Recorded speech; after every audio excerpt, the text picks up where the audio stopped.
I was standing in the hospital corridor, clutching a flimsy piece of paper, and my whole world had just tipped on its axis. The paper was still warm from the doctor's hand, and on it, scrawled in a hurried, almost panicked script, were 7 words that still echo in my nightmares. "Don't go home, run." I looked back at the closed door of the examination room, trying to reconcile the image of the calm, professional doctor, Alistair, with this terrifying, clandestine warning. I mean, what kind of life had I been living that a medical professional, a man sworn to help people, would risk his career? Or worse, to tell me to literally flee my own home. The reason I was even there was for a routine checkup, just a persistent cough I couldn't shake, but it ended with me feeling a cold dread that had nothing to do with a respiratory infection. I had a husband, a beautiful house in a quiet suburban neighborhood, a life that was, by all appearances, perfectly normal. But in that moment, in the sterile silence of the hospital hallway, I knew none of it was real. Someone, or something, was waiting for me back at that house. Something terrible.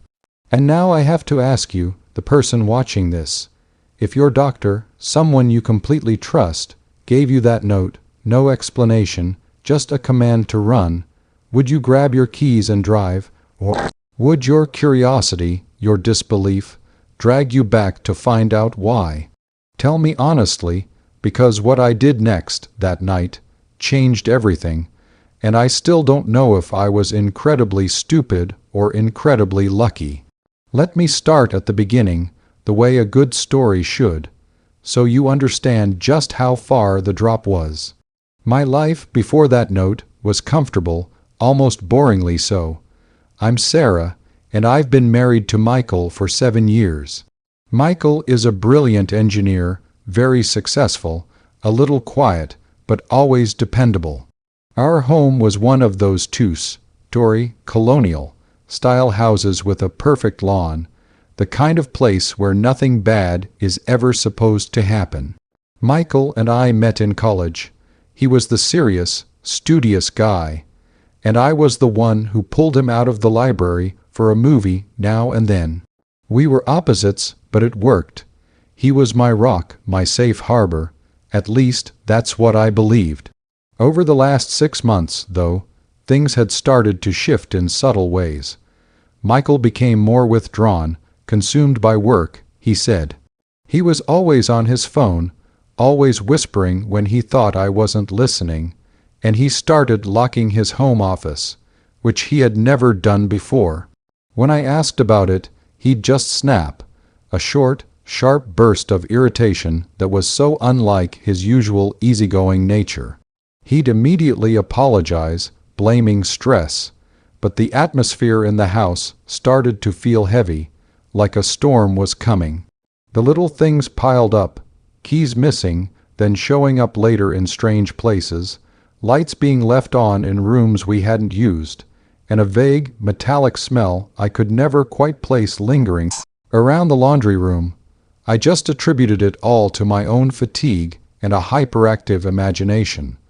I was starting to feel run down, which is what led to the doctor's appointment in the first place. This persistent, dry cough that just wouldn't quit. Dr. Alistair had been our family physician for years. He's an older gentleman, very kind, meticulous, and with a reputation for being completely unflappable. When I went into his office, I fully expected to leave with a prescription for antibiotics and a lecture about getting more sleep. The examination was standard. He listened to my chest, took my temperature, asked the usual questions. His face remained the picture of professional neutrality the entire time. It was only when he had finished his notes, when he was standing up to signal the end of the appointment, that things got weird. He leaned in, closer than was necessary, and his eyes, usually so calm, were wide with a fear that made my blood run cold. He didn't speak. Instead, he reached for a small notepad on his desk, shielding his hand from the glass window of his office with his body, and scribbled something quickly. His mouth was set in a tight line, but his eyes were screaming. Then, in one swift motion, he palmed the note to me with a reassuring, yet utterly fake, smile and said, loud enough for anyone listening outside, "So, Sarah, just take it easy for a few days. You're fine." The moment my fingers closed around the paper, I felt his grip tighten, almost painfully, a silent, desperate plea for me to pay attention. I nodded, mumbled a thank you, and walked out, my heart hammering against my ribs. I waited until I was around the corner, out of sight of his office, before I dared to unfold the paper. That's when I saw the note, "Don't go home, run." I stood there, rooted to the spot, reading it over and over. Run? Where? From what? My first, most rational thought was that it was a joke, a bizarre, unprofessional prank. But the look in his eyes, the sheer terror that was barely contained, told me this was deadly serious. I tried calling his office line, but the receptionist said he had been called into an emergency surgery and couldn't be disturbed. Every attempt I made to contact him went unanswered, leaving me completely alone with the note and a terrifying mandate. I drove my car out of the parking lot, but instead of turning toward the freeway that led to home, I pulled into a small, nondescript coffee shop a few miles away. I needed to think. I looked at the note again. The handwriting was definitely Dr. Alastair's. This wasn't a prank. This was a desperate attempt to save me, but from Michael, it couldn't be. Michael, my gentle, brilliant husband. My mind immediately rejected the idea, trying to rationalize it away. Maybe he was talking about a gas leak. A fire, but why say run? Why not call the police, unless the threat was the police, or worse? The only thing I knew for sure was that Dr. Alastair was advising me to abandon my entire life based on some terrifying, unstated knowledge, and my only choice was to trust him. And yet, the house was my sanctuary, and the idea of not knowing what was waiting, there was a psychological torture I couldn't bear. The more I thought about it, the more I realized I couldn't just run. I needed an answer. I needed proof. I needed to know what Michael was capable of. The sheer absurdity of the situation, me, hiding in a coffee shop, wondering if my husband was a danger to me, slowly transformed the cold fear into a burning, reckless need for the truth. So that's the situation I was in. I had the official command to flee, and the deep, personal compulsion to face the unknown horror waiting for me. I had to make a choice, protect myself or chase the terrifying truth.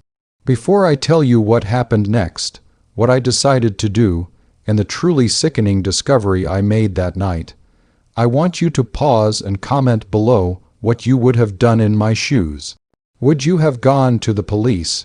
Would you have called a family member?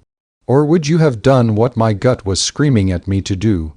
Go back, but with a plan, to get to the bottom of this living nightmare. Give me your honest answer, because in the next few minutes, my world completely shattered. I decided I couldn't run without knowing. Running meant living with the perpetual question, the possibility that I had abandoned my life over nothing, or worse, that I had been right and the monster was still out there. I knew I couldn't face Michael directly, not yet. If he was a threat, confronting him would be suicide. I needed to go in, get something, anything that could explain Dr. Alastair's panic, and then get out. I waited until after midnight. I knew Michael had a routine, late nights in his office working on a big project, followed by a few hours of sleep before starting over. I drove back to our street, parking my car 3 blocks away, out of sight. The suburban street was dark, silent, and entirely too peaceful. It felt like the calm before a nuclear blast. I crept up the perfectly manicured lawn, the same lawn I'd admired 1,000 times, and approached the house. I used my spare key. I kept one hidden in a planter because Michael was always losing his, and slipped inside. The house was pitch black. No lights were on. Michael wasn't in his office. My heart, which had been racing, suddenly plummeted. Where was he? I froze, straining my ears, listening for any sound of movement. Nothing. Just the irritating tick of the grandfather clock in the hall, counting down to whatever revelation awaited me. I had to start with the source of the recent strangeness, Michael's locked office. I knew he kept a spare key to it in his bedside table, hidden under a stack of old journals. I moved through the house in a terrifying slow-motion walk, every floorboard creaking like a gunshot in the oppressive silence. I got the key, my hands slick with sweat, and crept back to the office door. I inserted the key, turned it with a sickening clunk, and pushed the door open, flicking on the desk lamp. What I saw wasn't a messy workspace or complex engineering blueprints. It was a corkboard that took up an entire wall. It was covered in photographs, maps, and lines of red string. The photos weren't of buildings or bridges. They were of me. Hundreds of them. Candids taken from a distance, close-ups of me sleeping, pictures of me at the grocery store, through our bedroom window. And next to my photos, there were photos of Dr. Alastair with a huge red X scrawled over his face. My stomach lurched, but it got worse. The corkboard wasn't just a bizarre shrine. It was a timeline, a chart tracking my movements, my routine, and what looked like a detailed schedule for my doctor's appointments. The red string connected my photo to a printed-out diagram of a complex chemical structure, and underneath, in Michael's neat, professional handwriting, was a note. Subject's symptoms progressing. Must neutralize source before exposure is detected. Neutralize the source. Symptoms. I looked down at the desk. The metallic smell, I'd noticed it was overwhelming here. There was a small, high-precision electronic scale, a collection of strange, opaque vials, and a syringe package. But the thing that truly shattered me was the journal, open to a page dated 3 days prior, Michael's journal. I picked it up, shaking so badly I almost dropped it. The entry was short, clinical, and absolutely devastating. It detailed the systematic poisoning of my food and water supply over the last 6 months. A slow-acting, untraceable toxin designed to mimic a degenerative disease. The cough, the fatigue, they were all symptoms of this slow, horrific murder. He had been killing me for months, planning a perfect, untraceable death, all while sleeping beside me every night. The final lines of the entry were the most chilling. The subject's last appointment with Alastair is the last variable. Must ensure compliance. Final dose administered tonight. Protocol B. I understood the note now. Doctor, Alastair hadn't been treating a cough. He had been testing for a poison he suspected. He was trying to warn me, and Michael knew I had seen him. He must have seen me leave the appointment, or maybe he had been monitoring Dr. Alastair's office. Michael hadn't been home because he was out neutralizing the source, the only man who knew what he was doing, Dr. Alastair, and final dose administered tonight, meant I was already too late. I was poisoned, but where was the final dose?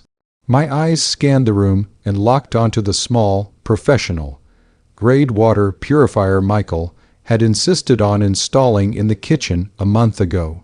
For pure water, my love, he had said with a gentle kiss. I ran to the kitchen, my feet pounding on the floor, abandoning all caution. I scrambled to the purifier, and there it was, a small, nearly empty vial of the same opaque liquid from his desk, inserted into the filtration system. The timer on the machine showed it had just finished a cycle. I hadn't had any water yet, but I knew I was already compromised.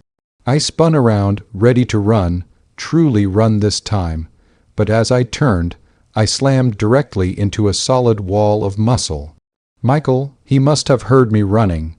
He was standing there, blocking the doorway, his quiet, gentle face completely devoid of expression. His eyes were cold, flat, like two chips of ice. "Sarah," he said, his voice terrifyingly calm, "I told you I was working late tonight. You shouldn't be up." I couldn't speak. I could only hold up the journal, the evidence, the testament to his depravity. He looked at it, then back at me, and a slow, terrible smile stretched across his face. It wasn't the smile of the man I married. It was the predatory leer of something inhuman.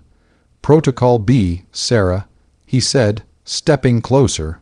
"It wasn't just the water. The air vent in the bedroom was supposed to finish the job while you slept, after I had confirmed Alastair was compliant. You should have listened to the doctor. You shouldn't have come back. He was an engineer. He didn't just kill, he optimized. He wanted a perfect crime, a perfectly clean escape." The sheer horror of it finally broke through my paralysis. I screamed, a raw, animal sound, and lunged for the back door. He grabbed my arm, his grip surprisingly strong, and he wasn't gentle anymore. "Don't ruin the experiment, Sarah. Just go to sleep. It will be painless." But I wasn't the victim he planned for. The months of slow poisoning had weakened me, but the sheer shock had filled me with an adrenaline I didn't know I possessed. I twisted, ducked, and my hand instinctively grabbed the heaviest thing on the counter, a marble rolling pin I used for baking. I didn't think. I swung it with all my remaining strength, connecting with the side of his head with a sickening thud. He staggered back, a look of pure shock on his face, the control finally breaking as he collapsed to the floor, stunned, a thin line of blood already forming in his perfect hair. I didn't look back. I didn't check to see if he was breathing. I ran out the back door, across the perfectly manicured lawn, and into the night. I didn't stop running until I reached my car, and then I drove, not to the police, not to a hospital, but to the one place he would never look, a cheap, anonymous motel 20 miles away. I called the police from a payphone at a gas station, my voice shaking so violently I could barely speak. I told them there was a medical emergency at my address, that I suspected poisoning, and that my husband was violent. I gave them just enough to send them there without involving myself directly yet. The next morning, I turned myself in, journal and note in hand, to a police station 50 miles away. The story unfolded quickly once the authorities investigated. Michael was found unconscious but alive. His office was a trove of evidence, not just the corkboard, but files detailing how he planned to collect a massive life insurance payout and start a new life with another woman, a colleague who was completely oblivious to his plan and whom he had only recently met. The toxin in the water system was confirmed. And Dr. Alastair, he was in a critical condition, assaulted and left for dead in an alleyway, but alive. My frantic call had indirectly saved his life too, bringing help to the scene shortly after Michael left him.